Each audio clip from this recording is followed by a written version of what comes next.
Cordial saludo, apreciado estudiante, bienvenido a la OBI número 3 del curso de Catálisis Ambiental, correspondiente a la temática de procesos catalíticos avanzados en química verde. Es importante mencionar que este material no sustituye o reemplaza los referentes bibliográficos requeridos para la unidad y debe ser considerados como un complemento. Cualquier duda o inquietud, por favor, contactar al tutor correspondiente o al director del curso. Los temas que iremos a tratar en este OBI son enzimas, propiedades, redes metabólicas, aplicaciones de enzimas, todo enfocándolo desde el punto de vista de biocatalizadores. Las enzimas son proteínas propias de los organismos vivos.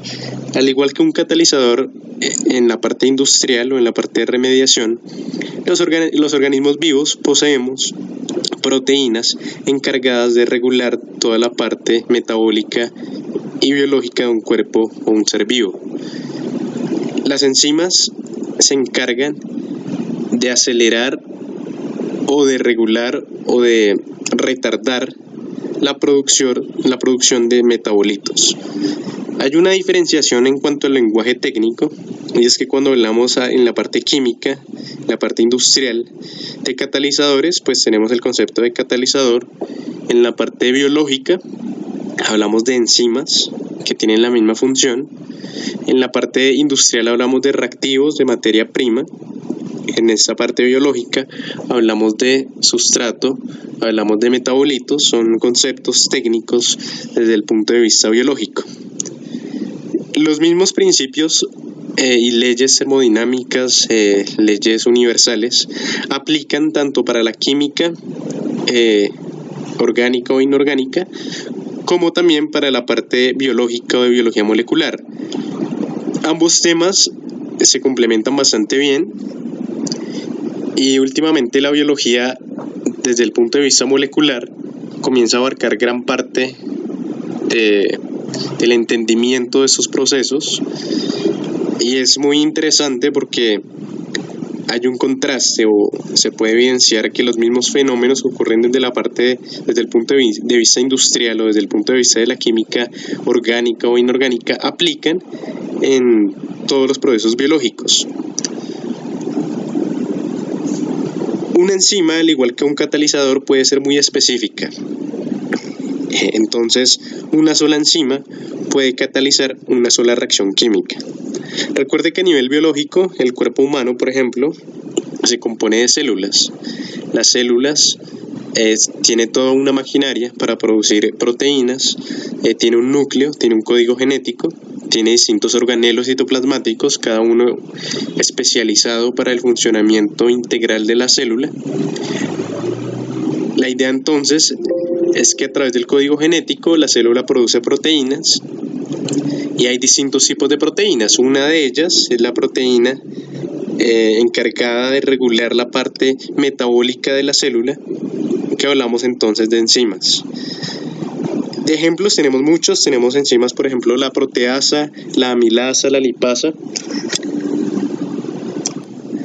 Por ejemplo, para la proteasa encontramos que hidroliza únicamente enlaces específicos entre aminoácidos específicos en las proteínas. Una amilasa actúa sobre los enlaces entre moléculas de glucosa en el almidón, y una lipasa ataca las grasas, degradándolas a ácidos grasos y glicerol. Encontramos entonces que para cada metabolito, para cada sustrato, hay una proteína o una enzima encargada. Es importante mencionar que sin enzimas la vida misma no se hubiera podido dar a cabo, puesto que son las enzimas las que regulan todos los procesos metabólicos, como indiqué anteriormente.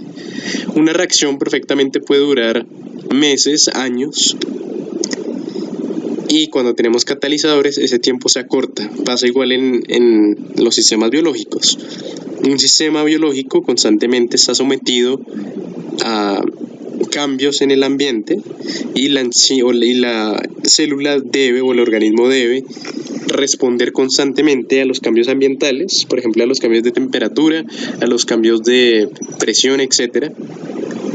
Y la célula o el organismo, visto desde el punto de vista macro, debe idear estrategias para soportar o para contrarrestar esos cambios ambientales.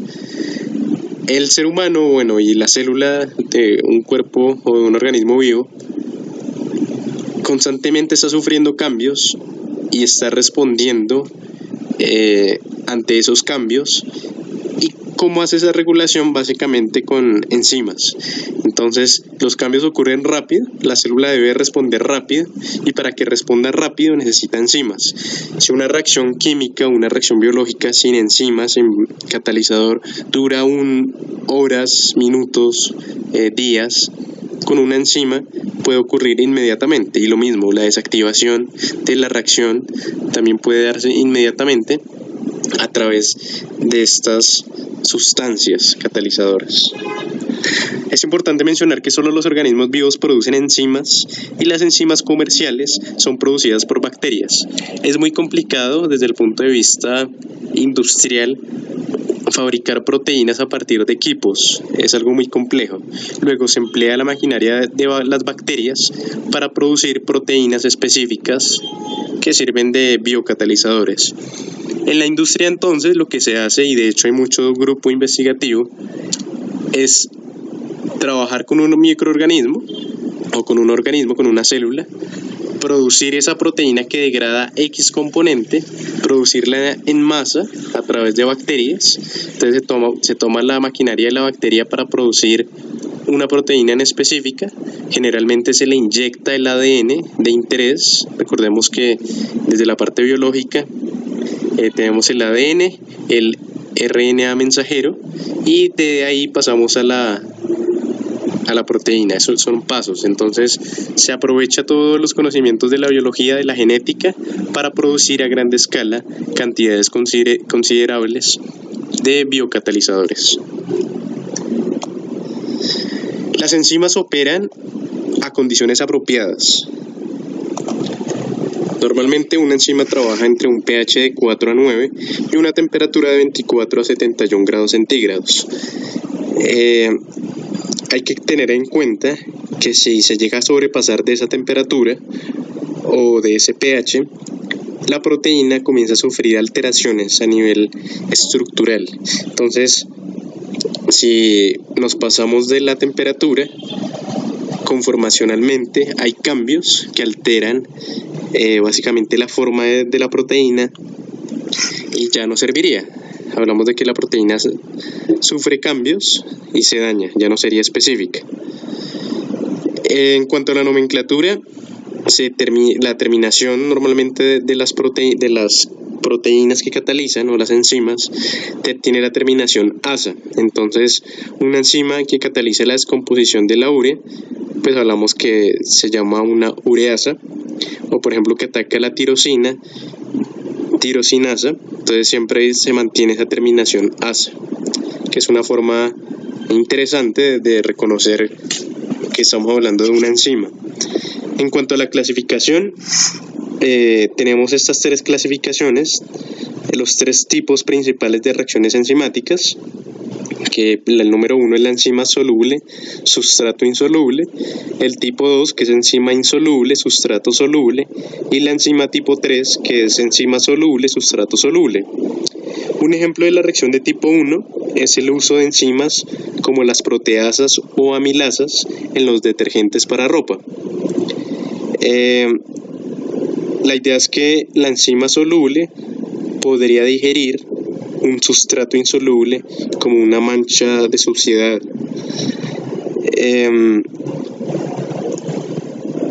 Tenemos una enzima insoluble, sustrato soluble, que sería el del tipo 2, que son las más apetecidas desde el punto de vista ambiental, puesto que la tipo 1 ha causado cierta controversia en relación a la contaminación del agua.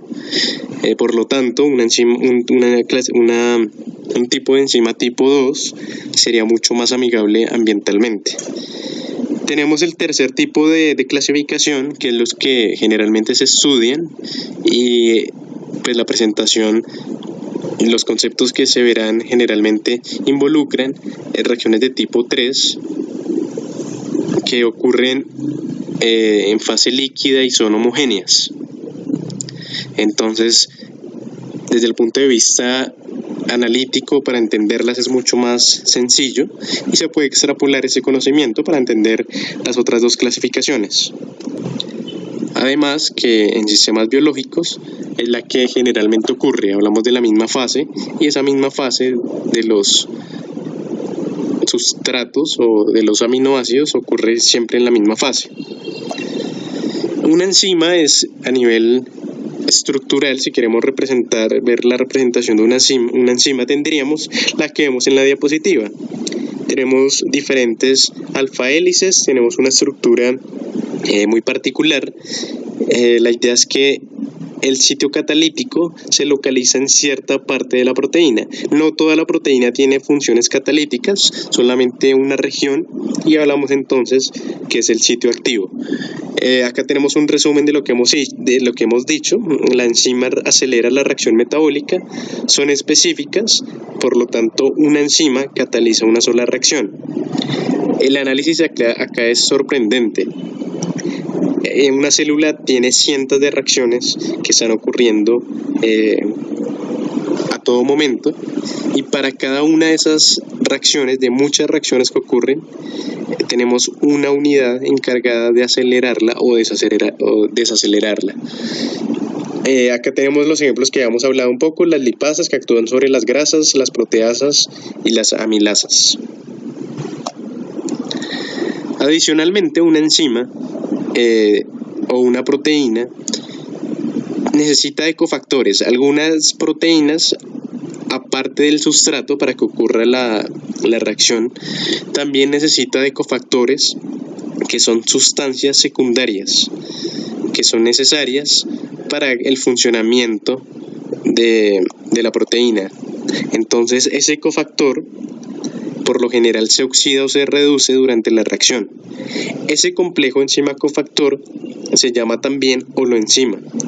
Y tenemos el ejemplo de la formación de etanol a partir de acetaldehído en presencia de la enzima alcohol deshidrogenasa ADH y el cofactor nicotinamida adenina dinucleótido, el NAD. Entonces, para que ocurra esa reacción biológica, es necesario que exista ese cofactor que va a permitir que ocurra la reacción catalítica. Hablando un poquito de la cinética, de los modelos matemáticos que representan reacciones biológicas, el modelo más conocido es la cinética de Michaelis-Menten. Entonces, si retomamos un poco la información que se dio en la unidad 1 de velocidades de reacción y de cinética, pues tendríamos el R sub J, que en este caso se está consumiendo porque es negativo, y va a ser igual a una V máxima por la concentración de sustrato sobre Km, que es otra constante, más la concentración de sustrato. Observe que si hacemos la equivalencia, tenemos que esa velocidad de reacción o esa cinética es función de constantes cinéticas, en este caso tenemos dos constantes cinéticas, y es función de la concentración de reactivos, que en este caso es el sustrato. Entonces observe que se mantiene la forma de una cinética química. En este caso, Km es la constante de Michaelis, B máximo es una constante que me relaciona a la velocidad de reacción máxima, y S por consecuencia es la concentración de sustrato. Una cinética de Michaelis-Menten tiene la forma o tiene el perfil que se muestra en la diapositiva. Se grafica la velocidad de reacción con respecto a la concentración de sustrato, y lo que se observa es que llega a un punto de saturación, que en este caso está más o menos alrededor de los 150 unidades de concentración de sustrato. Por más de que haya mucho sustrato, va a llegar a un punto de saturación. Es decir, tenemos sustrato o nuestra materia prima, en el caso de la química orgánica o inorgánica, tenemos el catalizador, que en este caso sería la enzima, y vamos a aumentar la concentración de ese reactivo, de sustrato. Entonces va a llegar un momento en que se va a saturar, es decir, tenemos una cantidad de enzima, por más de que le añadamos más sustrato, va a llegar a un punto de saturación y es el perfil que observamos en la diapositiva. Encontramos cuál es el valor de Km, también nos lo enuncia la diapositiva, y la velocidad máxima. Esos parámetros se encuentran a partir de regresiones en la toma de datos a nivel laboratorio. Es necesario ir al laboratorio, tomar mediciones y hacer regresiones para determinar esos parámetros. Otro factor que influye considerablemente en las velocidades de reacción, además del pH, se había dicho que el pH y la temperatura tenían efectos sobre, pues básicamente el desarrollo de la reacción que contiene la enzima, es la presencia de un inhibidor. Entonces, las consecuencias más drásticas de la inhibición se observan en los organismos vivos, donde la inhibición de cualquier enzima específica que interviene en una secuencia metabólica primaria hace que toda la secuencia deje de funcionar. Es decir, yo tengo una ruta metabólica y si yo afecto una reacción, ¿cómo afecto la reacción? Pues afectando directamente la enzima o la proteína encargada de acelerar esa reacción, voy a encontrar que esa ruta se daña, ¿cierto? Y al afectar esa ruta principal, pues voy a tener consecuencias dentro de toda la ruta metabólica. Entonces, hay que comenzar a entender que a nivel de un ser vivo, a nivel de una célula, pues ocurren cientos de reacciones químicas, hay rutas metabólicas, y que si yo afecto una reacción fundamental o una reacción primaria, esto va a tener consecuencias en toda la ruta metabólica y posiblemente haga que la célula deje de vivir y muera. Ese inhibidor puede ser cualquier sustancia, un compuesto químico, que puede afectarme o que puede inhibir, puede eliminar esa reacción. Puede haber dos tipos de inhibidores enzimáticos, unos que son reversibles, otros que son irreversibles. Para el caso de inhibición enzimática reversible, tenemos la inhibición competitiva, anticompetitiva e inhibición no competitiva. Cuando ocurre inhibición competitiva, el sustrato y el inhibidor suelen ser moléculas similares que compiten en el mismo sitio de la enzima, en el mismo sitio activo de la enzima. Ocurre inhibición anticompetitiva cuando el inhibidor desactiva el complejo enzima-sustrato, por lo regular uniéndose a las moléculas tanto de enzima como de sustrato del complejo. Y ocurre inhibición no competitiva en el caso de enzimas que contienen al menos dos tipos de sitios distintos. El inhibidor se une a un tipo del sitio y el sustrato se une a otro. Esto aplica para inhibidores reversibles, es decir, y algo irreversible es que puede ocurrir lo contrario, el inhibidor se une o el inhibidor se puede desunir de forma espontánea. Tenemos el caso de inhibidores enzimáticos irreversibles, en donde una vez hecho ya no se puede devolverse, ¿cierto? Que generalmente pues hay modificaciones covalentes de residuos del centro catalítico de la enzima, y estas reacciones decaen de forma exponencial y suelen ser saturables.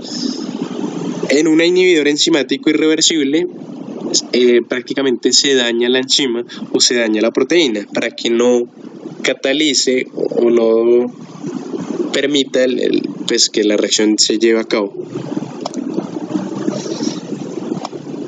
Hablaremos ahorita un poco de cómo hacer ese reconocimiento a nivel biológico. Entonces, yo tengo un organismo de interés, una célula de interés, yo analizo todo su genoma, pues acá es muy importante la parte bioinformática, en donde yo tengo todo el código genético de la enzima o del ser vivo. Posteriormente hago una anotación de proteínas a partir de ese genoma. Hay software o hay algoritmos que se encargan de mostrarme las proteínas que resultan a partir de ese código genético. Puedo ir a base de datos para hacer el reconocimiento de enzimas, claro, porque no solamente va a tener proteínas catalíticas, sino va a tener otro tipo de proteínas que hacen parte de la célula. Entonces, la base de datos, que puede ser el NCBI, es una base de datos muy conocida desde el punto de vista bioinformático. Hago el reconocimiento de enzimas, asocio esas enzimas a las reacciones. Recuerde que una enzima cataliza una reacción. Luego, si conozco que en un organismo o en una célula existe tal enzima, ya sé qué reacción se está dando lugar. Determino la direccionalidad de la reacción química usando, por ejemplo, el criterio de Gibbs, que es algo que se sale de la temática del curso. Y necesito validación experimental. Entonces, generalmente ese es el análisis que se hace cuando hay interés de una enzima en particular. Entonces, se tiene que analizar todo el código genético, identificar la enzima que me sirve. Una enzima es una proteína, tiene dominios. Entonces, yo analizando los dominios o la parte estructural, puedo comenzar a darme ideas de cómo o de qué proceso, sí, es decir, conociendo los dominios yo puedo conocer qué va a degradar o en qué está involucrada la reacción química que cataliza dicha enzima. Después de hacer toda la parte de bioinformática, que es relativamente económica, a partir de programas y de software, voy al laboratorio, hago la validación y después la purificación de la enzima de mi interés.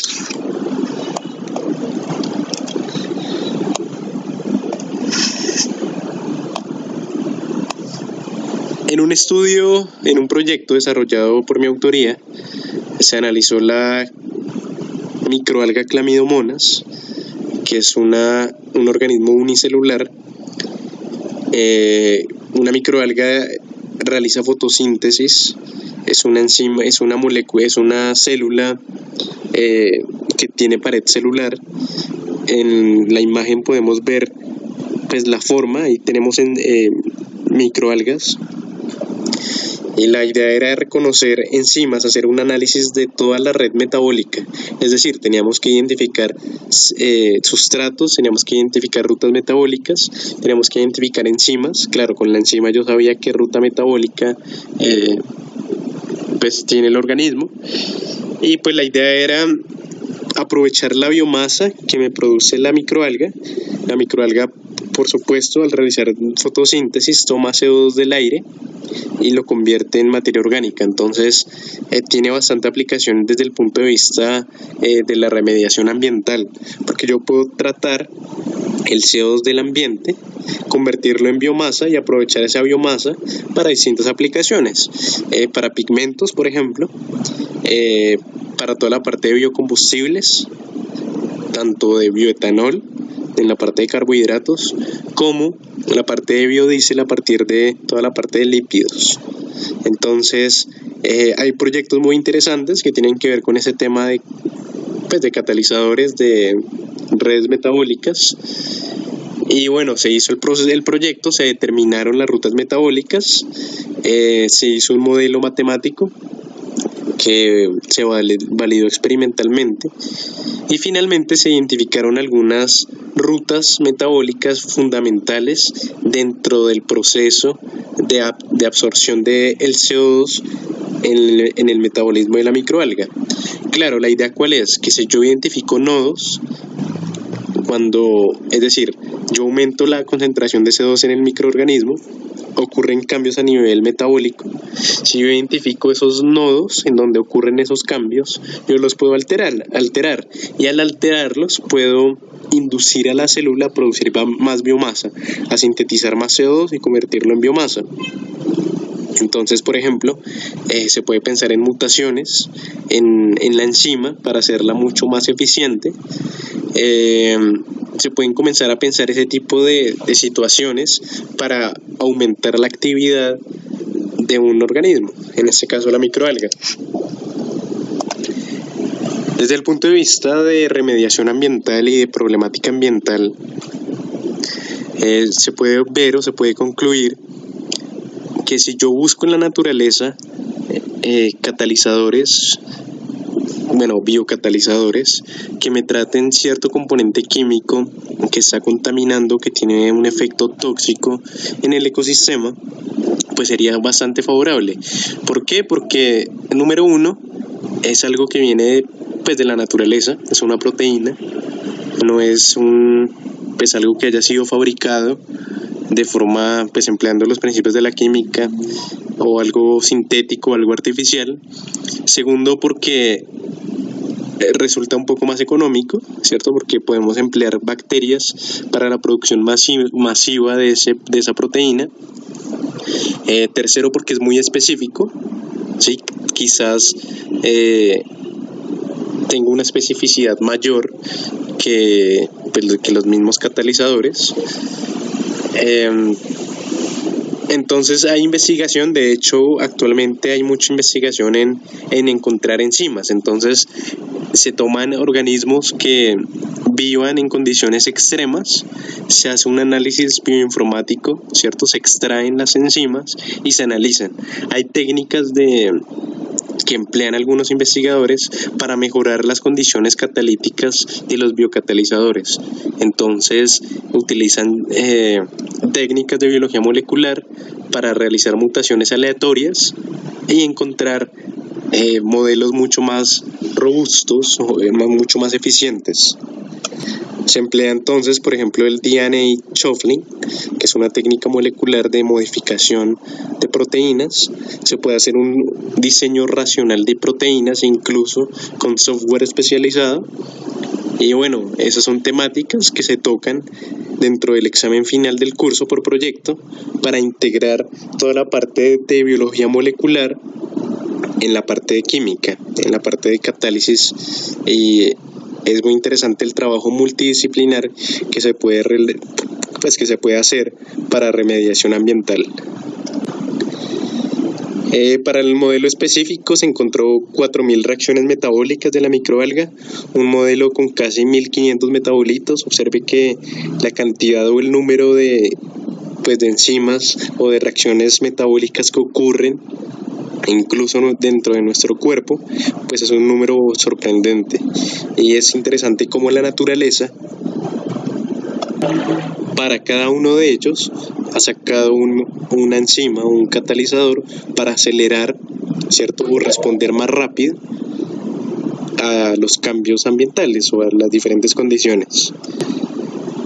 Estos son algunos de las rutas o de los genes que sufren alteración cuando aumenta el CO2 a través de todo el análisis bioinformático. Para ese gen, pues hay una enzima que cataliza una reacción. Entonces observe la importancia de esta temática. Y bueno, agradezco bastante la atención prestada. Cualquier duda, con mucho gusto, el tutor encargado se encargará de ampliar la información. Muchas gracias, espero verlos en otra ocasión.